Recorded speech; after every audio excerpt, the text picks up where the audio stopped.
when you believe. Yes. So that the newer people coming in to believe in Christianity have just as much right to be within the religion as the people who have been there for years. Yes, really helpful. I think that's been a way that this parable has landed for folks for a long time, you know. So June, when there's a congregational decision and there's a new member that stands up and says something, I think we should do this, and everybody just goes, oh, forget, they're new, forget them. That probably wouldn't be a good thing, right? Now, that's never happened here, of course. That's never happened. But it's something that can be considered. Sure. You know, I mean, just because it's a new idea doesn't mean it's wrong. It's something that should be considered and looked at all sides. Yep. I see two directions. The direction where the guys who worked all day and got the same level as the latecomers, they're kind of vulnerable to saying judgmental things. Gee, I don't think that's fair, is basically what they're saying. And that's what, in one of the studies we've come along the way, called the hiss of the snake, where, isn't a little jealousy creeping in here? Or people like to rank themselves sometimes. So that's one side. And now on the other direction is the new person or the latecomer who probably feels like, gee, am I worthy of this? They may not feel like they really deserve God's grace. And God's grace is there for the latecomers as well as it is for the long-standing. Excellent. That's where I can kind of see a modern day application to how people are arguing about things like Black Lives Matter or Blue Lives Matter or everybody's life matters. I mean, there's enough. The fact that Black Lives Matter doesn't take away from the fact that anybody else's life matters, or the fact that we give freedom or rights to one person doesn't mean that another person loses theirs. There's enough to go around. So there's enough mercy to go around, and the fact that God gives mercy to who God chooses to give mercy doesn't remove mercy from anybody. It's kind of like what we were talking about last night in our book study about who gets God's grace. And no,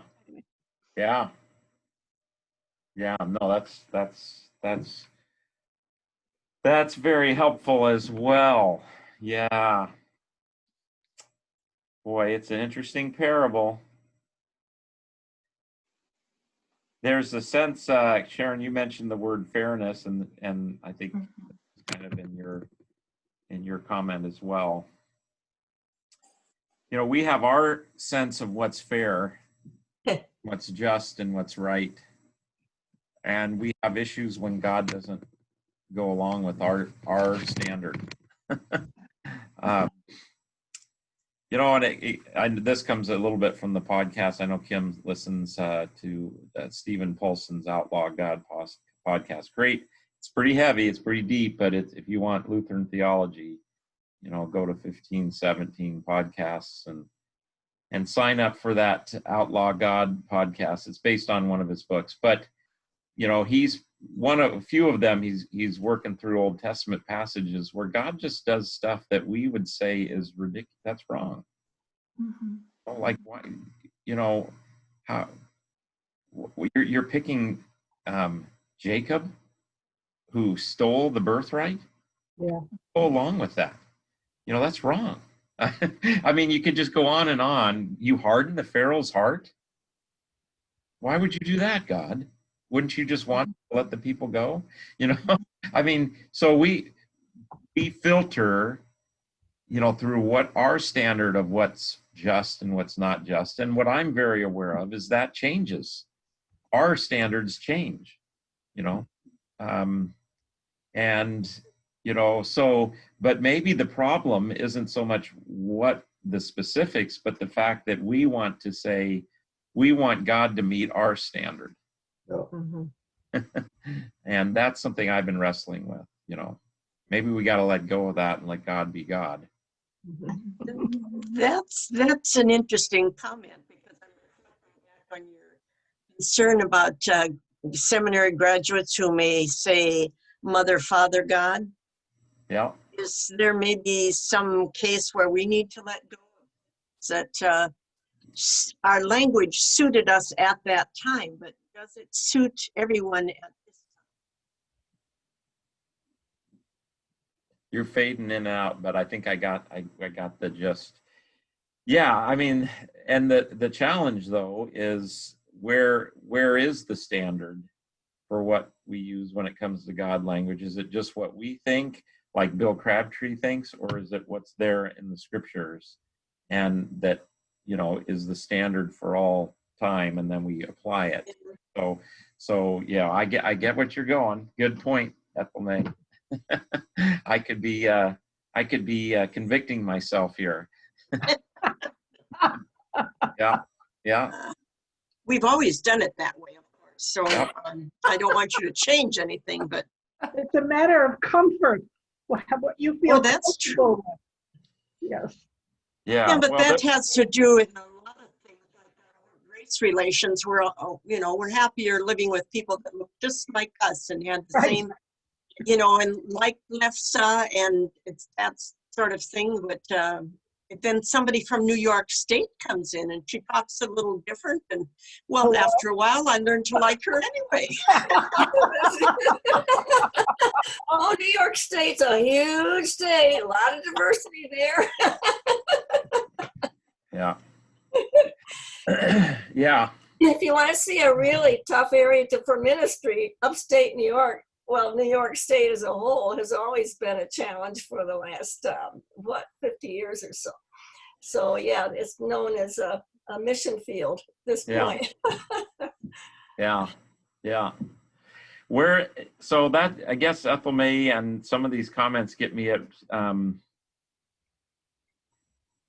wondering about the law gospel distinction in this text. When I think of standards, I think of law, and what's fair. I think it's our sense of what's fair. So I think we have to be careful about that, even while we, so maybe this text is not as much about the law as the gospel. That, what does he say? Are you upset that I'm merciful and generous? It's an American trait to want to know why. Why? Well, I think in that last sentence, Jesus answers why. I'm allowed to do what I choose because it belongs to me. Everything does. Yeah. And leave it at that. Right. I get hung up more times, but as I read scripture and that sort of thing, is to wonder why. Why did God do this? Why did he do that? Why do he have all these rules and regulations in the Old Testament and stuff? Because. That doesn't answer our millennials. We went by a car, happened to walk past one the other day, loaded with bumper stickers, all the current politics and stuff, and overlaying most of it was one that said, resist authority. So, doesn't that wrap it up? We resist authority, and we don't like what God did here. I don't like what God did there, so I don't like God. That's where they land, and that's a juvenile view of life. That's a 2-year-old looking at life, and part of growing up is being taught, and the teaching that we do with children about God is God is mysterious. We're not always going to know what he's up to, and help our people along to be taught. And that's where the vacuum, I think, happens between age 2 and 22 or 32 or whatever. And it's not established with our kids anymore. You think that's been true of that generation all the time, or is it? Do you think it's particularly true of this time? I think it began. People point to the '60s as a big, as kind of like the change point where things began to come in small doses and have escalated from there, with lots and lots of psychology and lots of certain scientific views. Take 10 scientists and none of them agree. So, we've relied on human knowledge instead of trying to point to the fact that God operates totally differently and with all authority. Yeah. But it's not, he's not going to hammer us. We hammer ourselves. And we don't like to think that we're hammering ourselves, but we are. Yeah. Well, you got us into a big one there. Okay. To get some millennials in here. My own estimation is my estimation of kind of the ground you covered there is our problem is the pendulum swing. Yes. The 60s happened for a reason. Mm-hmm. And there were lots of things in authority that were sick and evil, like racism, Jim Crow laws, we could go on. And so, but the pendulum swings to just get rid of all authority. Right. Rather than reform and change and respect. So I totally get what you're saying. And I just feel like the pendulum of society just swings like crazy. I've told you the book I'll never write, The Tyranny of the Pendulum Swing. And you could trace that in every discipline, education, theology, you could just go on and on. And, but because I think you make a really good point, Sharon, that at some point we do have to respect authority. Human authorities are always going to be fallible, but, at some point, do we let God be God? And how do we discern that and humble ourselves to that? Because as a human being, what did Adam and Eve want to do? They wanted to decide they did decide not just what they wanted to do, but they wanted to decide what was right and wrong. Right. They were the scorekeepers. And one old Lutheran theologian that said, well, yeah, Adam and Eve started keeping score. So that for me is, that's not a disagreeing with what you were saying, but that's the way I kind of frame, what happened in these movements because I do see that, like I don't know if it's just the millennials or now. The millennials are young adults. They're in their 20s now. So, they're young adults. The whatever generation coming up after them is, I do hear a few of them saying, well, until the church does it this way, I'm not going to come. Mm-hmm. And, if that's a trap. If you want the church to be, fit your sense of perfection before you're going to engage, well, good luck, because I could disengage right now because the church doesn't do what I want. So anyway, so I do hear some of that, but I also think that these generations come and go and flux, and each generation has its strengths and weaknesses. From that same generation, I hear a passion for service, a passion for engaging in the world. I know I see that in my own kids, and I see that in the kids of this church who have, been so impacted by service projects and church, and that they want that. And so, So it's hard. It's hard with generalities. Anyway, you obviously got me thinking. Going. That's great. That's great. Yeah. I didn't mean for the generality to cover every single factor. No. And no. And I, like I say, I wasn't criticizing what you're saying. I think, it's very helpful. And like I say, you got me thinking on that. So I think our young people are hungry for well, I consider the mission projects teaching. That's part of teaching, and the learning, and those early experiences of being in a team, of accomplishing with an understanding of why we're doing this, like Bert was saying. And this is honoring God as well and bringing God into it. But that is fabulous. And, and that is groundwork that is. Yeah. Yeah. Keep going. Others. Yes. I have a comment. Please. Okay. Recently I read a book called Eat This Book by Eugene Peterson. Has anybody read that book? Oh, It's a very interesting, I really was curious about where he was going to go with this. But at the end of the book, he talks about writing the message. And so I've been curious. I do have the message in front of me, and I've been curious to find out how this everyday language of the message compares to the other. And one of the things in this story that I really grabbed was the last verse that he writes. Here it is again, the great reversal. Many of the first ending up last and the last first. And that whole concept of the great reversal had a lot of impact when I was thinking about it. The great reversal for me, when I hear those words, is God looks at things differently than I do. And that's this reversal that,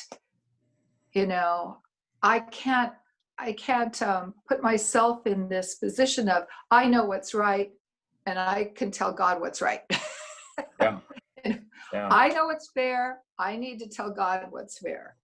I'm not saying I can't argue with God, but I'm just thinking, if I have a broader idea of this, there is a reversal, and God has that, and Jesus had that, and the Spirit draws us into it, that it's not what it looks like, it's different. And one of the other things that that in this it said, I've got it up in front of us now too.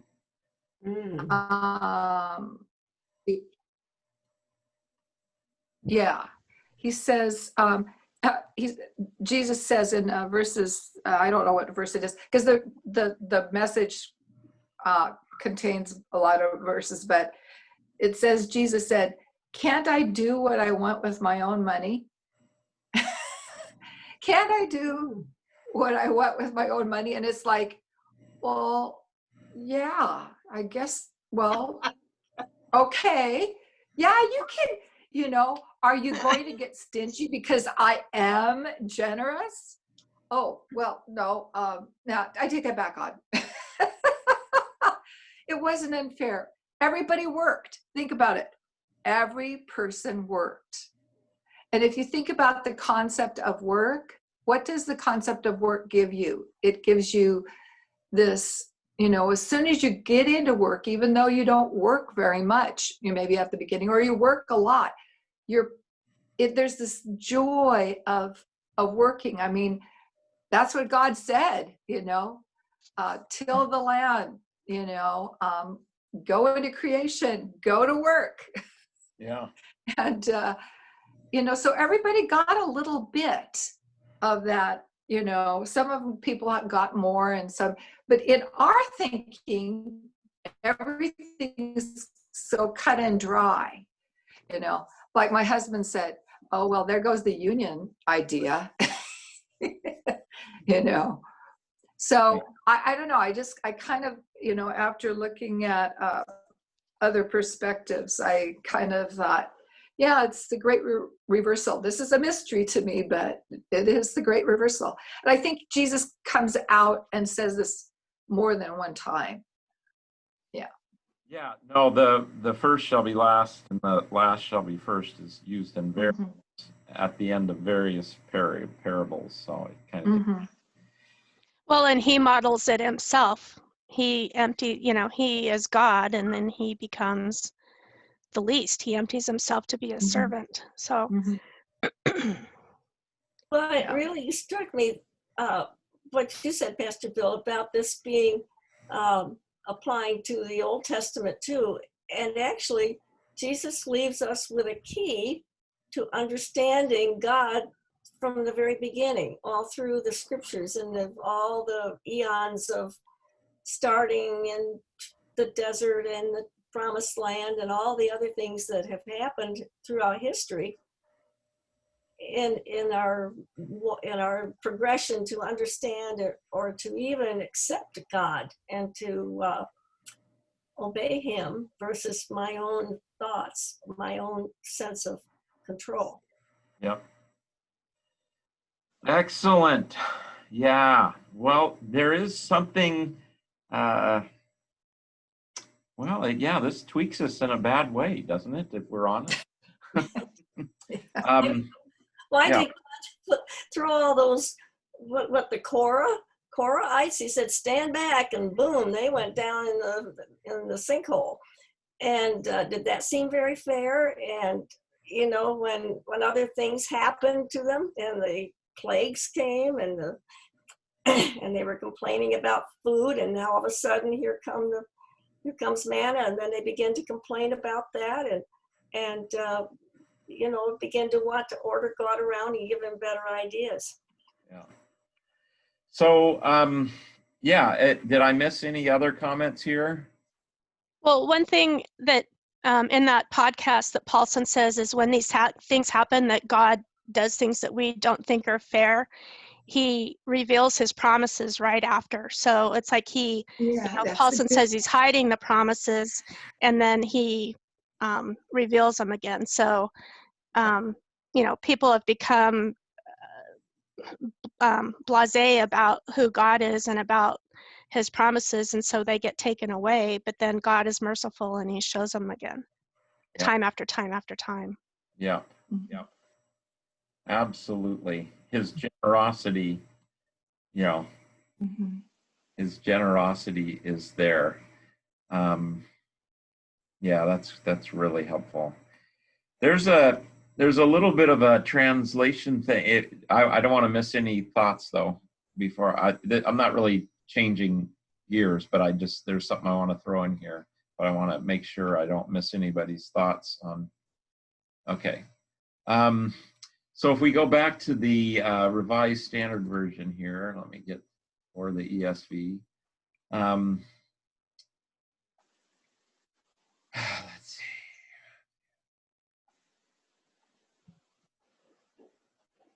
So if we go back here, I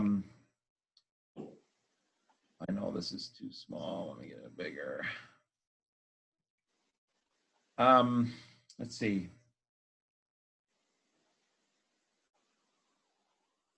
Come on, take. Or do you begrudge? The ESV says begrudge my generosity. The New Revised Standard Version says, they grumbled against the landowner, saying the last word. And then he says, are you envious? So grudge, or do you begrudge me? Or are you envious because I'm generous? So literally this, what it says is, why do you give me the evil eye? And Middle Eastern,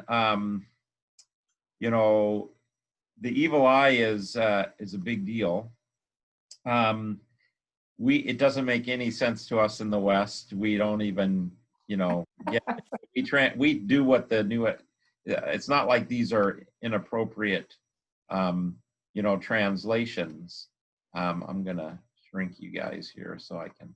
It's not like it's inappropriate translations, but we don't have this concept, of the evil eye. But that's really what is it. Why do you give me the evil eye? Like when those of us who were in the Israel, and if you've been to the Middle East, like in Israel, even to this day, in the marketplace, you'll see all these little amulets that are designed to ward off the evil eye. And it's still to this day, people believe in the evil eye. So, yeah. So let's just read a little bit about the evil eye, because that's probably a helpful thing. Fear of the evil eye was widespread in classical antiquity because the eye was considered the window of the soul. It could act as a conduit through which internal feelings and desires could be voluntarily or involuntarily projected onto the external world. As Plutarch explains it, odor, voice, and breath are all caused by streams of particles emanating from the physical body. When these emanations encounter another physical body, they excite the sense organs and thus produce a real physical effect.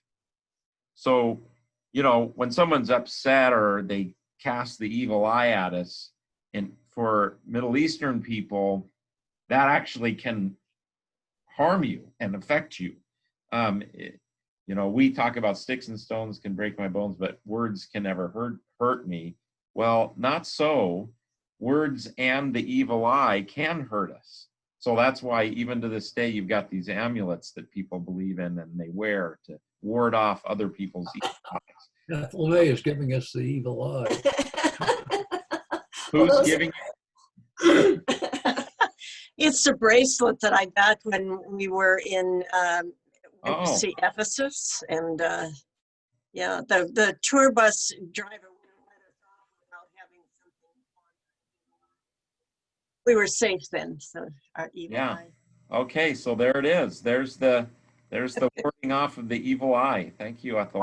On my front door, I have the camel bells that I got in Saudi. And one of the top things on it is the evil eye, to keep the camel from getting the evil eye. Yeah.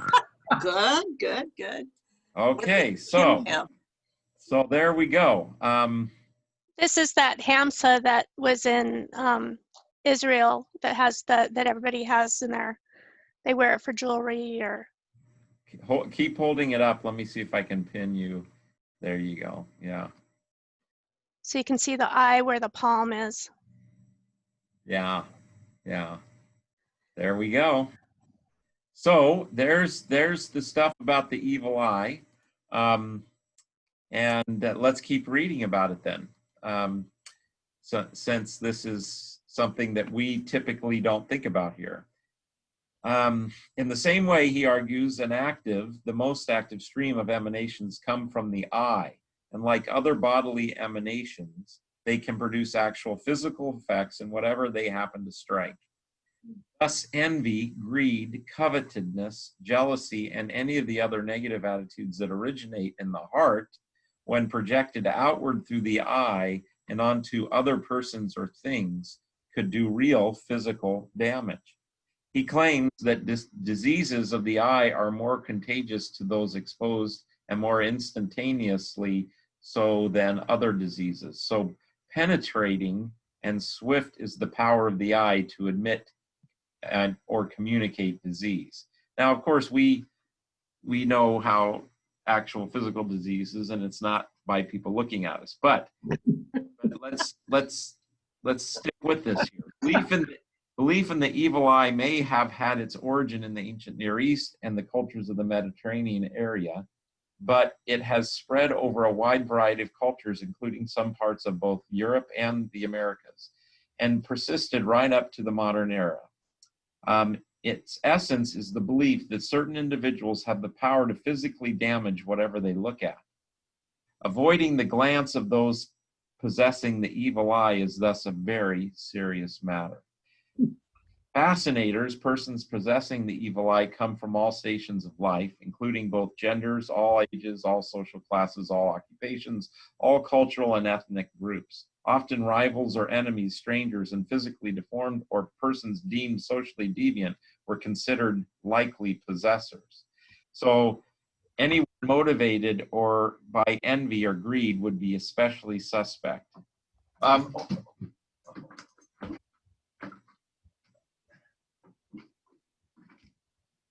Go out.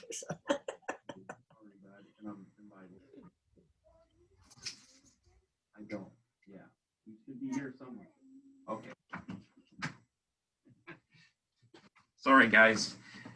Justin's here with Daniel, and Daniel's very scared of dogs. I needed him. I didn't want him to get scared. So anyway, so let's keep going. This is fascinating. Often rivals or enemies, strength, even family members were sometimes considered to have the evil eye. Anyone in whatever circumstance might fall victim to the evil eye, though good fortune of any kind that might trigger envy or jealousy created an essentially vulnerable occasion. Children were considered particularly vulnerable, especially beautiful children who might be disguised or even kept out of public view for fear of envy. Oh my. So if somebody envied you, that envy could injure you. That's the way people thought about it. So widespread fear of the evil eye led to a variety of strategies for protection. And it goes on to talk about that. Most important was the principle of like against like, which presumed that evil would be attracted by evil. Thus, bad gestures would distract an evil eye and divert it from gazing upon a potential victim. Interesting. So sometimes you would do that to distract the evil eye. It's kind of like Halloween. We don't realize that people used to dress up as demons and horrible things on Halloween because they were doing that so that the devil who was thought to be roaming around, especially prevalent in the evil spirits during that time, they would figure you were evil and they'd leave you alone. Dressed up that way. So I know we dress up in nice costumes now because we don't want to buy into evil, and I get that, but it actually is the exact opposite of what people used to think. Anyway, anthropological studies indicate the belief in evil thrives in stratified societies with intense competition for scarce resources. That's kind of interesting anthropological thing. Readers of the Bible are often unaware of the presence of evil eye belief in Scripture because of faulty translation. Jesus says the eye is the lamp of the body, so if your eye is generous, healthy, your whole body will be full of light. But if your eye is evil, your whole body will be full of darkness. If then the light in you is darkness, how great the darkness. Later, Jesus mentions the evil eye in the parable of the laborers. That's where we're at here. The landowner asks the worker, do you have the evil eye? Because I am generous. According to the Gospel of Mark, Jesus is in a dispute with the Pharisees over the issue of purity. Lists the evil eye among a group of evil things that emerge from the human heart and thereby pollute a person. So that's some kind of interesting, background. Let me just go back here now. Let's see. So that issue of having enough mercy to go around, that's probably, there's a scarcity of mercy according to the laborers. Right. And so if you're giving to these guys, you're taking away some of mine. Yeah. So they're envious. They're casting the evil eye. Yes. The eye is interesting too, because these days, while we're wearing masks, people are communicating with eye expressions.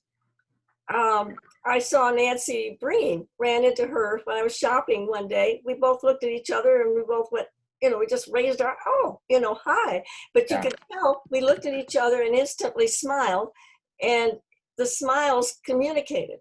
So it's easy to, and you can give somebody a squinty eye, stand back, leave me alone. That kind of, you really do communicate a lot through your facial expressions. Yeah. And Yeah. Yeah.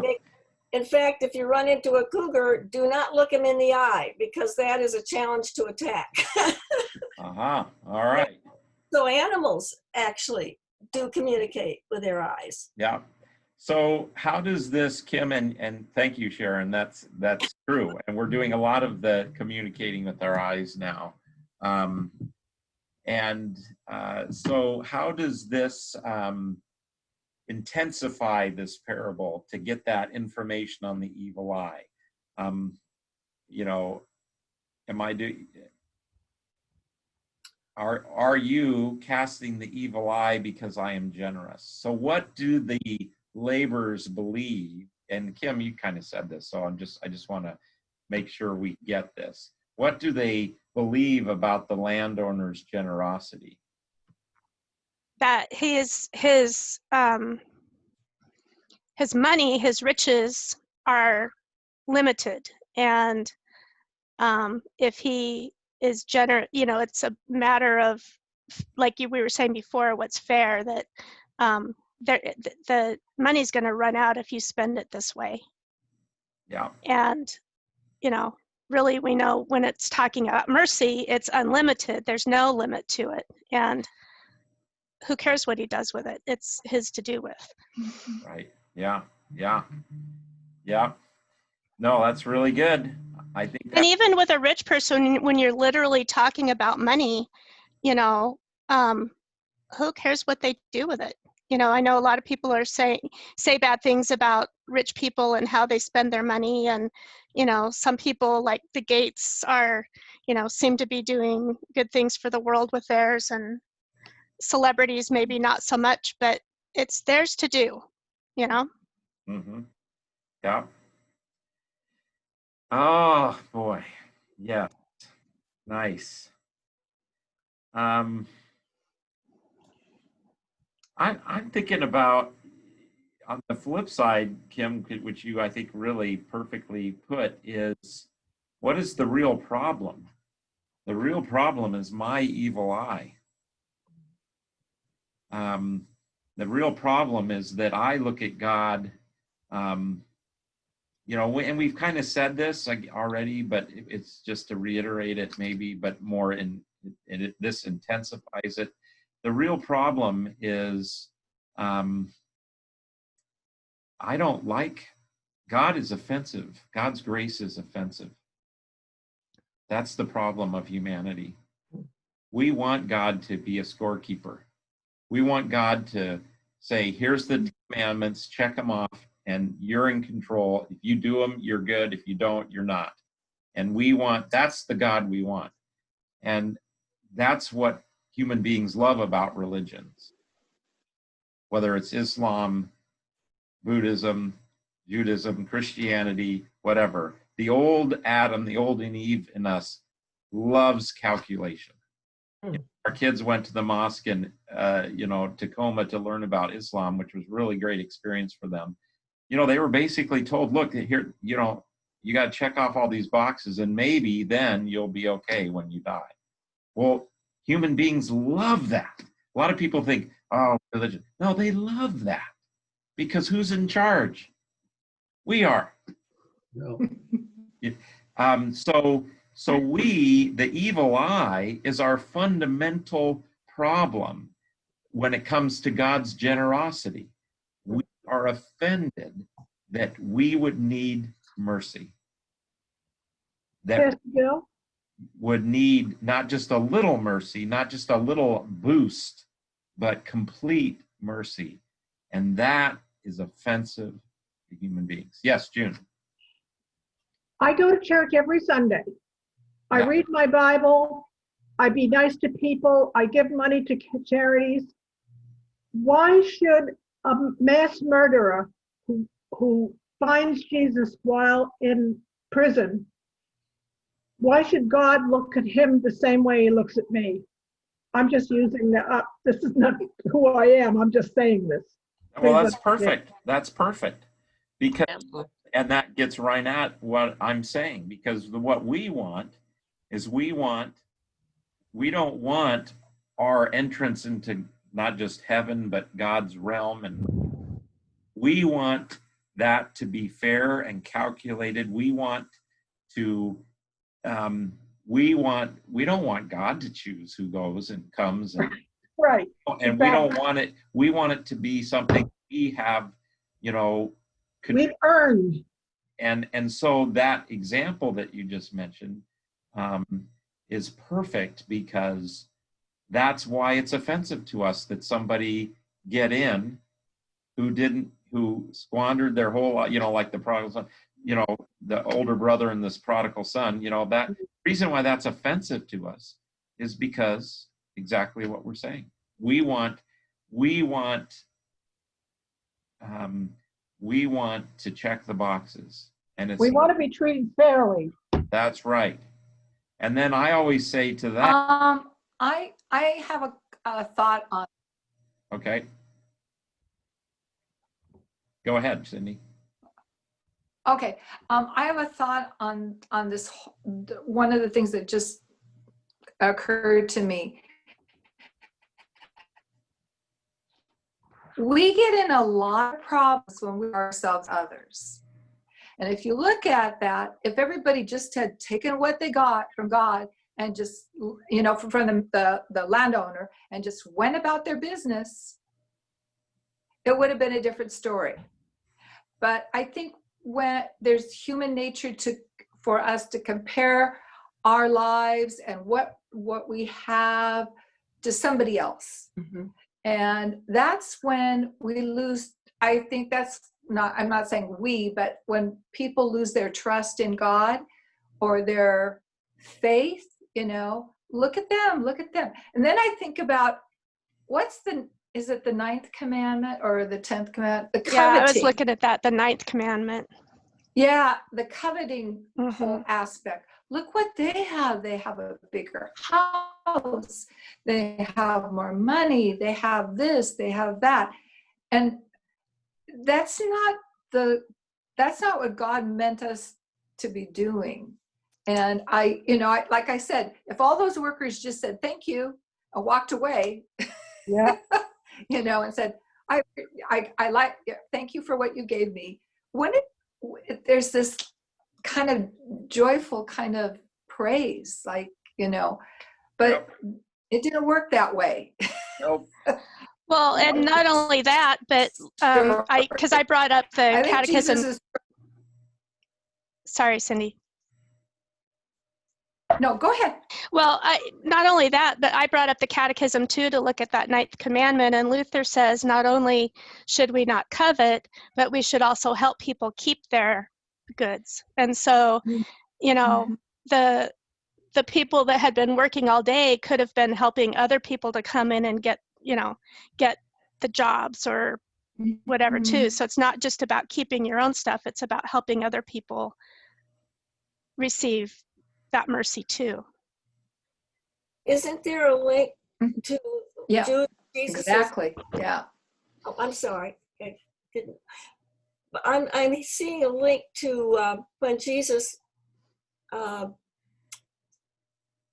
opened the eyes of the blind man, when the man had been blind from birth.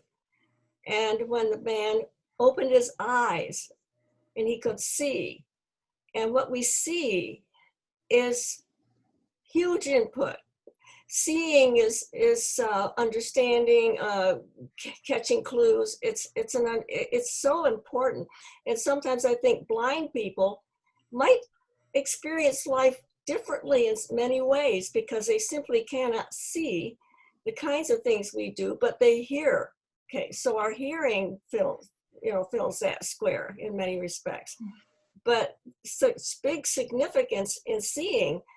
And then later on, doesn't Paul refer to something where God is going to actually blind the people who choose to go with their own sense of their own being their own God to the point where they're unable to understand?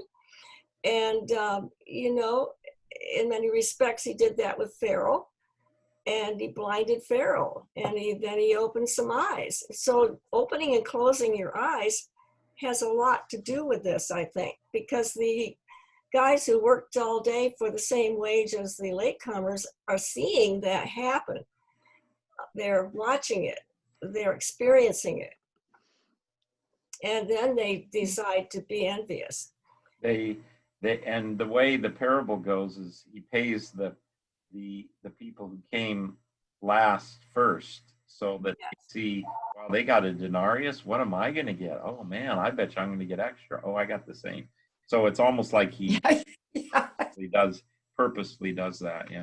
Yeah. Well, this is really good stuff. The commandment that you guys talked about with the not coveting is perfect. Mhm. It also, it just shows that I've got the evil eye. If I didn't have the evil eye, I could do that commandment. But when it comes to God and other people, it just gets the best of me most of the time.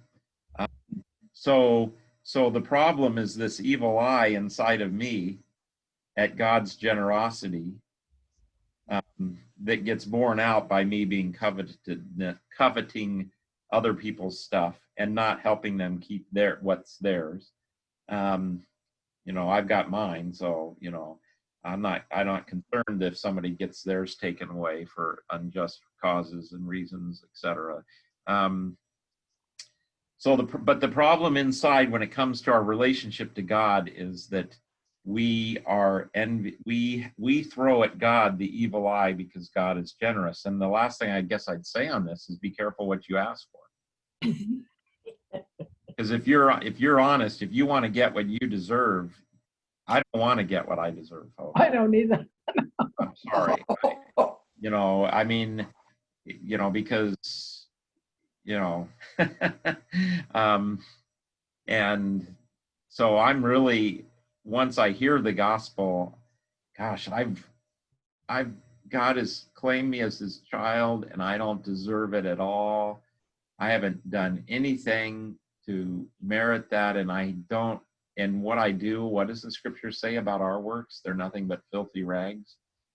Yeah. And then if I'm grounded in that reality, and then I look over and I see God being amazingly generous to someone else, and someone else at the end of their life comes to believe in Jesus Christ, you know what? I'm not asking anymore, is it fair? I'm like, yes, thanks be to God. So anytime we think it's not fair, then we're banking on our own righteousness. So there you go. Really powerful stuff. Do you want to take a quick gander at Philippians? Oh, sure. Sure. We can do that. Let's see, revised common lectionary. Let's go over here to Philippians. So our second reading now, and which we'll probably read most Sundays, is we've kind of walked through Romans. Now we're walking through Philippians. So this is from the beginning of Philippians. Yes, I will rejoice, for I know that through your prayers and the help of the Spirit of Jesus Christ, this will turn out for my deliverance. Paul is in jail. As it is my eager expectation and hope that I will not at all be ashamed, but that with full courage now as always, Christ will be honored in my body. Now that we've received grace, what more do we want? We don't care if God's graceful to other people. We want to honor God in our soma, whether by life or by death. For me, to live is Christ, to die is gain. If I am to live in the flesh, that means fruitful labor for me.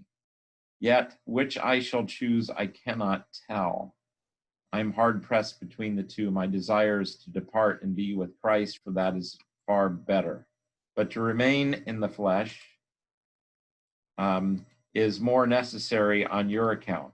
Convinced of this, I know that I will remain and continue with you all for your progress and joy in the faith, so that in me you may have ample cause to glory in Christ Jesus because of my coming to you again.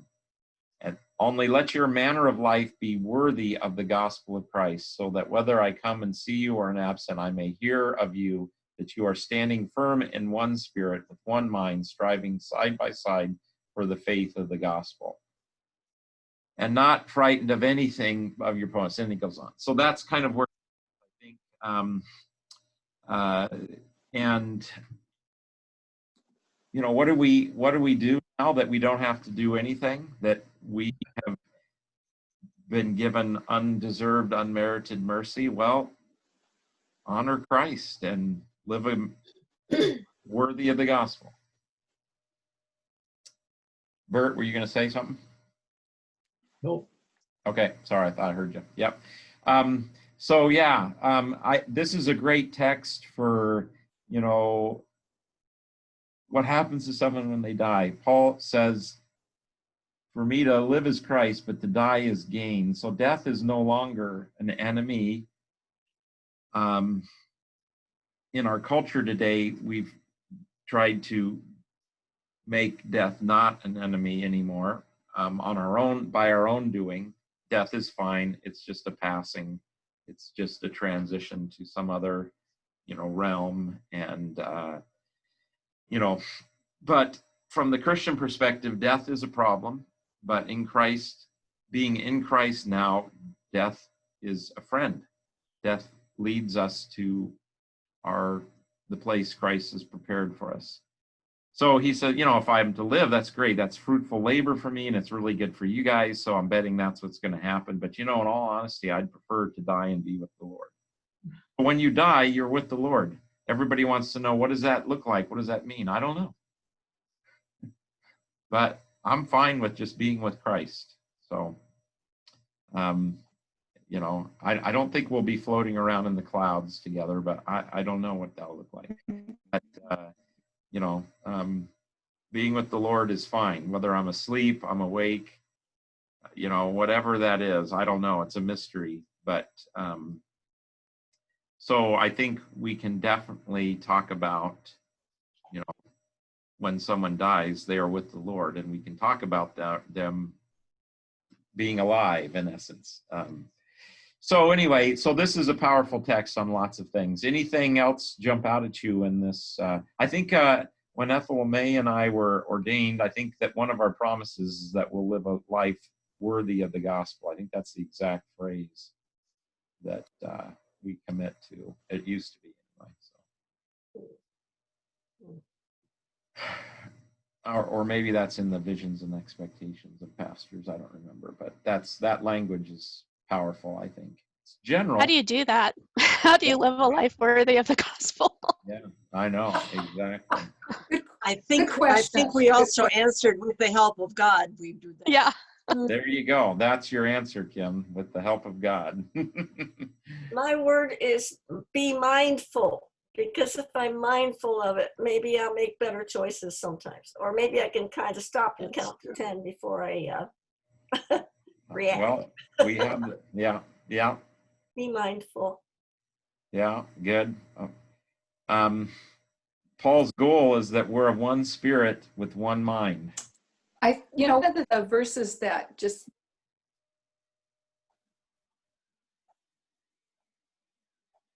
Go ahead, Cindy. Oh, okay. One of the verses that I looked at that I still am uncomfortable with is verse 29. For he has graciously granted you the privilege not only of believing in Christ, but of suffering for him as well. The privilege of suffering. It's like, how bad does it get? You know, that's not something you want to tell people. Hi, come to our church. You got the privilege of knowing him, and you can suffer too. It's like, wait a minute. I think about the pandemic. Yeah, I don't know. How do you work with that? Yeah, I think that's a fabulous question, Cindy, and you know, it's the problem with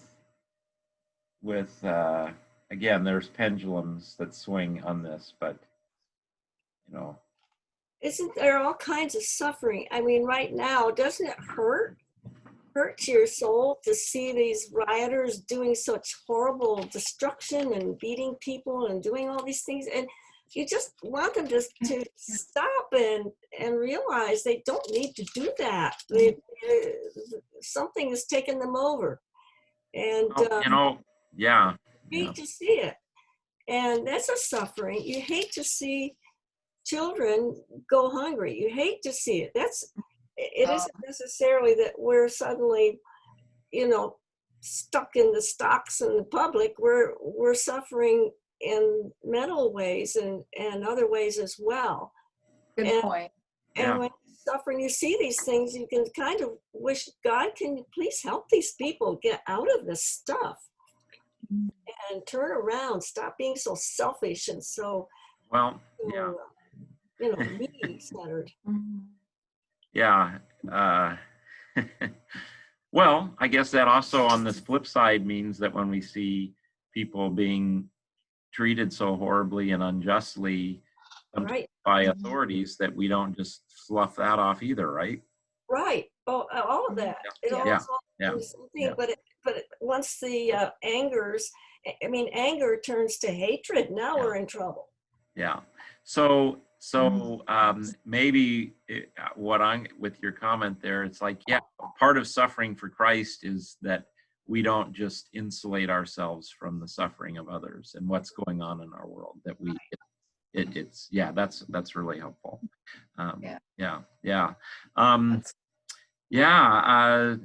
Let's attract people to church, Cindy, and say, hey, become a Christian, and it's going to ruin your life. No, I was just being facetious. I'm not. No. I'm not. I think don't apologize. I think you're right. In America, the way Christianity is so often sold is, hey, if you'll do this and be a Christian, you're going to be healthy, wealthy, and wise, and you're going to triumph, and you're going to live this great life. That's the way the TV preachers get people into the faith. Yeah. It's a self-help movement. Mm-hmm. There are some truths to what they say. I've never outgiven God. As I give, God supplies my need. It's true, but they use that.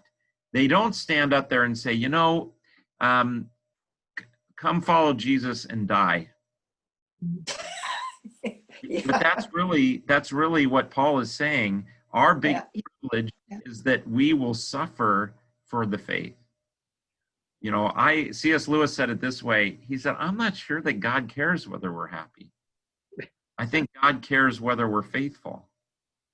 But, in our culture, happiness is the be and end all of everything. And that's like when Jesus says, if you love your life in this world, you lose it. But if you lose it for my sake in the gospel, you'll gain it. The paradox of that is that we're out there looking for happiness, but if we'll forget our happiness and be faithful, we'll be happy. Yes. So I think I'm so glad you focused us on that, Cindy, the suffering for Christ, because like Shane Claiborne, and I'm not really a fan of his necessarily, but he does say, Jesus totally messed up my life. Because if you're living your life for yourself and just for your own castle, Jesus messes with that, and so you end up suffering. Wow, I actually have to turn on the evening news occasionally, if I can stand on it, and actually care about what's going on. Or I have to read, and I have to be concerned about my neighbor down the street or the person that that is a kind of suffering. I think that's really helpful. That's a good point. I was reading The Freedom of a Christian last night, and Luther talks about, he talks about the great exchange, and Christ is the bridegroom and the church is his bride, and everything that is Christ becomes ours, and everything that's ours becomes his. So he takes on our sin and we take on his righteousness, but we also take on his suffering. So I think we like taking on his, all the good things, but there are a lot of terrible things that he went through too that we take on as well. Yeah. And so it's a great privilege to be able to, and we shouldn't, I guess, run from that, but we're definitely suffering adverse. At least I'll speak for myself. Yeah. That little added 3 words where it says, just on verse 29, but also suffer. Yes, suffer. But those 3 words, for his sake. Yeah. Well, for his sake means I got my attention here. Maybe I can do something. Maybe I can contribute something. Yeah. So for his sake says, maybe it's just a prayer that I have, or a wish or a desire. And when I say from my mouth to God's ears, that I love that one. And you know, and so we're experiencing these things. Why? Because we're either going to act on it, think about it. We're going to take some kind of reaction. Yeah. It goes right up to God. Yeah. And it's not just trying to go out and suffer, you know, because there's a lot of people that do that too. It's for Christ's sake. That's really great. All right. Oh, we are at the end of our time. This has been a great study today. Wow, really, really good, really powerful. So why don't I guess I'll close us in prayer. We're continuing to pray for Bert and Sharon's daughter. Grab up. Yes, and Kathy finished her last radiation, no more radiation, no more chemo, and now her entire